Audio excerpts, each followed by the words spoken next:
And get to work quickly too. As he hesitates, there is a ring at the front door. They look at each other in alarm. "Now, who's this? Had I better go?" Mrs. Belding. "No, Edna'll go. I asked her to wait up to make us some tea." Sheila. "It might be Gerald coming back." Belding, relieved. "Yes, of course. I'd forgotten about him." Edna appears. Edna. "It's Mr. Croft." Gerald appears and Edna withdraws. Gerald. "I hope you don't mind my coming back." Mrs. Belding. "No, of course not." Gerald. Gerald. "I had a special reason for coming back." "When did the inspector go?" Sheila. "Only after a few minutes ago. He put us all through it." Mrs. Belding, warningly. "Sheila!" Sheila. "Gerald might as well know." Belding, hastily. No. We needn't bother him with all that stuff." Sheila. "All right," to Gerald, "but we're all in it. Up to the neck. It got worse after you left." Gerald. "How did he behave?" Sheila. "He was frightening." Belding. "If you ask me, he behaved in a very peculiar and suspicious manner." Mrs. Belding. "The rude way he spoke to Mr. Belding and me, it was quite extraordinary." Gerald. Mm-hmm. They all look inquiring at Gerald. Belding silently. "You know something. What is it?" Gerald slowly. "That man wasn't a police officer." Belding, astounded. "What?" Mrs. Belding. "Are you certain?" Gerald. "I'm almost certain. That's what I came back to tell you." Belding excitedly. "Good lad! You asked about him, eh?" Gerald. "Yes. I met a police sergeant I know down the road. I asked him about the Inspector Gould and described the chap carefully to him. He swore there wasn't any Inspector Gould or anybody like him on the force here." Belding. "You didn't tell him." Gerald, cutting in. No. I passed it off by saying I'd been having an argument with somebody. But the point is, this sergeant was dead certain they had an inspector at all, like the chap who came here." Belding, excitedly. "By jingo, a fake!" Mrs. Belding, triumphantly. "Didn't I tell you? Didn't I say I couldn't imagine a real police inspector talking like that to us?" Gerald. "Well, you were right. There isn't any such inspector. We've been had." Belding, beginning to move. "I'm going to make certain of this." Mrs. Belding. "What are you going to do?" Belding. "Bring up the chief constable, Colonel Roberts." Mrs. Belding. "Careful what you say, dear." Belding. "Now a telephone." "Of course." A telephone. "Bromley 8752. To others as he waits. "I was going to do all this anyhow. I've had my suspicions all along." A telephone. "Colonel Roberts, please." "Mr. Roberts, Mr. Arthur Belding." "Here. Oh, Roberts." Belding, here. "Sorry to ring you up so late, but can you tell me if an Inspector Gould has joined your staff lately?" Gould. Goole. A new man. Tall, clean-shaven. Here he can describe the appearance of the actor playing the inspector. "I see. Yes. Well, that settles it. No, just a little argument we were having here. Good night." He puts down the phone and looks at the others. "There's no Inspector Gould on the police. That man definitely wasn't a police inspector at all. As Gerald says, we've been had." Mrs. Belding. "I fed it all the time. He never talked like one. He never even looked like one." Belding. "This makes a difference, you know. In fact, it makes all the difference. Gerald, of course. Sheila, bitterly, I suppose we're all nice people now. Berlin, if you've nothing more sensible than that to say, Sheila, you'd better keep quiet. Eric, she's right though. Berlin, angrily, and you'd better keep quiet anyhow. If that had been a police inspector and he really had you confess. Mrs. Berlin, warningly, Arthur, be careful. Berlin hastily, yes, yes. Sheila, you see, Gerald, you haven't to know the rest of our crimes and idiocies.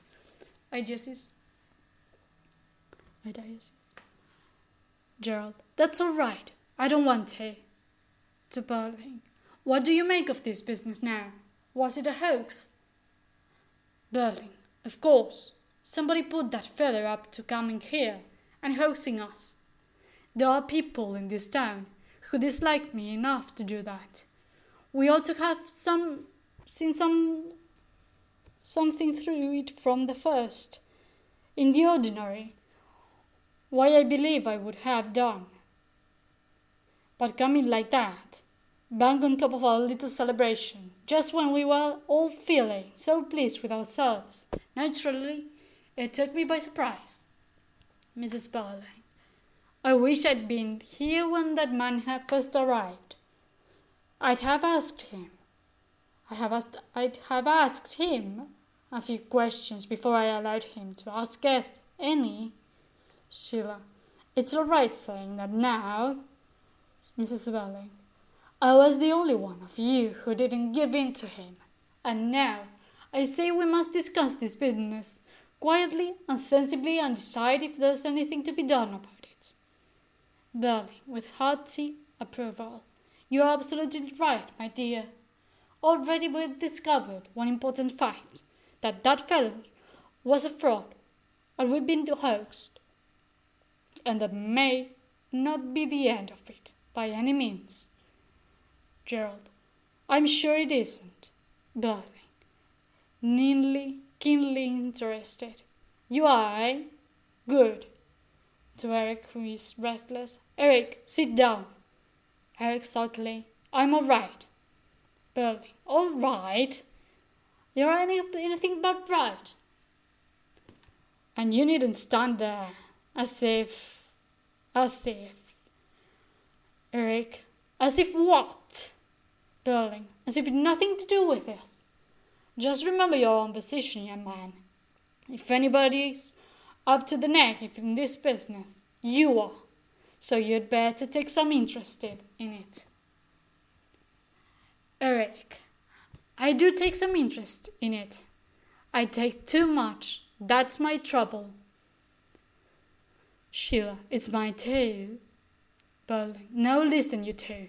If you're still feeling on edge, then the least you can do is to keep quiet. Leave this to us. I'll admit that fellow antics rattle us a bit. But we've been found him out. And all we have to do is to keep our heads. Now it's our turn. Sheila, our turn to do what? Mrs. Berling sharply.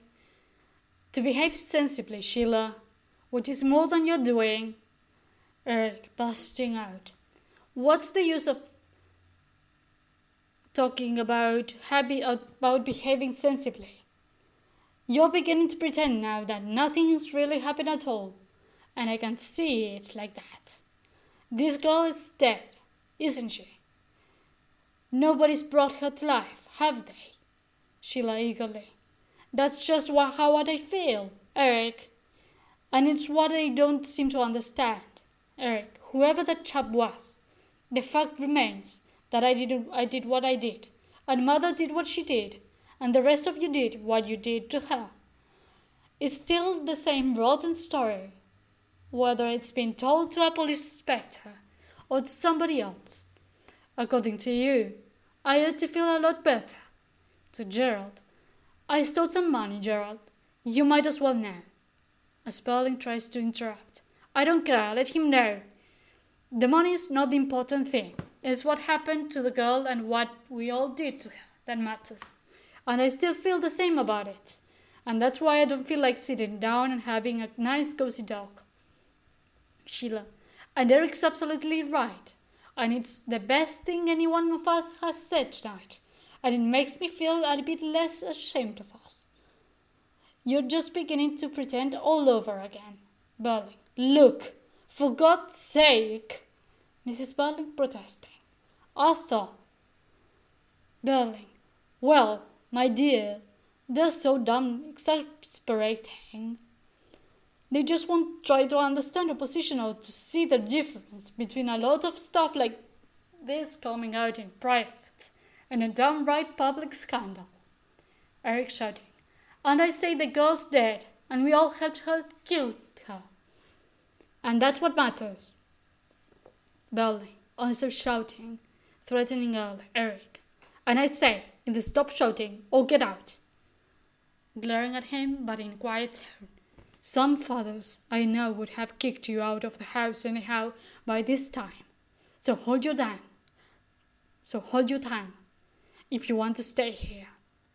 Eric quietly, bitterly. I don't give a damn now whether I stay here or not. Burling, you'll stay here long enough to give me an account of that money you stole. Yes, and to pay it back too. Sheila, but that won't bring Eva Smith back to life, will it? Eric, and it doesn't alter the fact that we all helped her kill her. Gerald, but is it a fact? Eric, of course it is. You don't know the whole story yet. Sheila, I suppose you're going to approve now. You didn't spend last summer keeping this girl instead of seeing me, eh?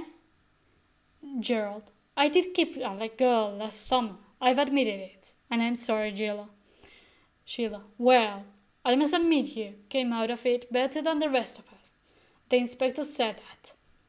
Burling angrily. He wasn't an inspector. Sheila flaring up. Well, he inspected us all right. And don't let's start dodging and pretending now.